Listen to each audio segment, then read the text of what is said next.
4-5টা boyfriend দরকার, যারা offer করে সেটা ক্ষণিকের। কি বলছে সুমাইয়া রিমু দিন দিন অনেক বেশি কিউট হয়ে যাচ্ছে, বাচ্চা হয়ে যাচ্ছে, সৌন্দর্য বেড়ে যাচ্ছে, রহস্যটা কি? এটা আমি বলতে পারবো না, এটা কোনো রহস্য নেই। কারণ আমার মনে হয় যে প্রত্যেকটা মানুষ হচ্ছে যত্নে সুন্দর। আপনি নিজেকে যতটুকু যত্ন করবেন আপনি ততটুকু বেশি সুন্দর হয়ে যাবেন।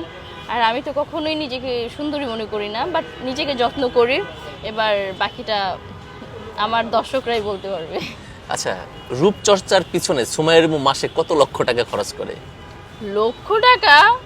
আমার তো মনে হয় যে বাসায় কোনো মতে মিথ্যা বলবো না, ফেস ওয়াশ দিয়ে কোনো মতে মুখটা ধুই, এটাই বেশি। সময় তো পাই না, নিজেকে টাইম দেওয়ার সময় পাই না। মানে এত ব্যস্ত। কিছু কিছু মানুষ বলেন আমি নাকি 4-5টা বয়ফ্রেন্ড সামলাই। তো তাদের উদ্দেশ্যে একটা কথা বলি, ভাই আমি নিজেকেই সময় দিতে পারি না, 4-5টা বয়ফ্রেন্ড তো দূর থাক। আচ্ছা, এই যে এত সুন্দরী একটা কিউট একটা মেয়ে, সে 4-5টা বয়ফ্রেন্ড থাকবে স্বাভাবিক ব্যাপার, কিন্তু আপনি সেটা না করে আপনি কি নিজে ঠকছেন নাকি ওই যুবকদের ঠকাচ্ছেন? আমার 4-5টা বয়ফ্রেন্ড রাখার ইচ্ছাও নাই, কারণ যে থাকবে সে পার্মানেন্ট ভাবে একজন থাকবে। আমার ওই থাকে না যে 4-5টা বয়ফ্রেন্ড দরকার, ওই রকম কিছু না।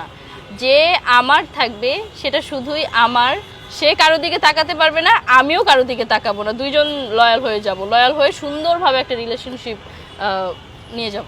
আচ্ছা, আপনার পার্টনারের সাথে কে বেশি রোমান্টিক, আপনি নাকি আপনার পার্টনার? সেটা তো পার্টনারকে জিজ্ঞেস করতে হবে। এখন তো আমরা পার্টনারকে পাচ্ছি যেহেতু আপনাকে। আচ্ছা, না, আমার বয়ফ্রেন্ড হলে অবশ্যই রোমান্টিক হতে হবে। বুঝেনি তো, রোমান্টিক না হলে কি ধরে রাখা সম্ভব?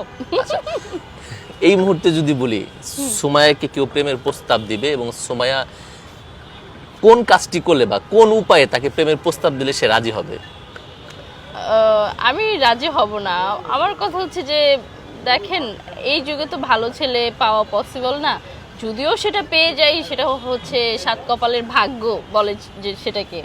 তো আর কথার কথা যেহেতু বলছেন, সুমাইয়াকে ভালোবাসতে হলে লক্ষ লক্ষ টাকা লাগবে না, লক্ষ লক্ষ টাকার গাড়ি লাগবে না, তারপর লাগবে না কোনো ফ্ল্যাট, খুব সুন্দর একটা মন হলে হয়ে যাবে। মানে শুধু মন দিয়েই সুমাইয়া রিমুকে কি পটানো সম্ভব? হ্যাঁ, অফকোর্স। কারণ একটা ভালো ছেলে পাওয়া, একটা লয়াল ছেলে পাওয়া যে কতটা কষ্ট এখনকার জমানায় আমি বলে বোঝাতে পারবো না। তো যেহেতু পেয়ে গেছি, তাহলে আমার গাড়ি বাড়ি দিয়ে কি হবে? আচ্ছা, আমরা এর আগে শুনেছিলাম যে সুমাইয়া রিমুর সাথে এক কাপ কফি খাওয়ার জন্য লক্ষ লক্ষ টাকা পর্যন্ত অফার করেছে। তো তারপরেও কি সুমাইয়া রিমুর মন জয় করতে পারেনি? না না, কারণটা কি? কারণ হচ্ছে লক্ষ লক্ষ টাকা দিয়ে যারা অফার করে সেটা ক্ষণিকের, সেটা আমাকে মন থেকে, এটা তো মন থেকে না। এখনো মানুষ মেসেজে তো অনেক কথাই লিখে মানুষ, বাট হচ্ছে কি যে টাকা পয়সাই জীবনে সব কিছু না। এখন দেখবেন যে আমি যাকে ভালোবাসবো, মানে যাকে ভালোবাসতে পারবো, তার যদি কিছু না থাকে আমার কোনো প্রবলেম নেই। বাট আমি যাকে ভালোবাসতে পারবো না, তার শুধু টাকা কেন, 3-4 লাখ টাকা কেন, সে যদি আমাকে পুরো পৃথিবী লিখে দেয়, তার উপর যদি আমার রুচি না আসে, আমি তো তাকে ভালোবাসতে পারবো না।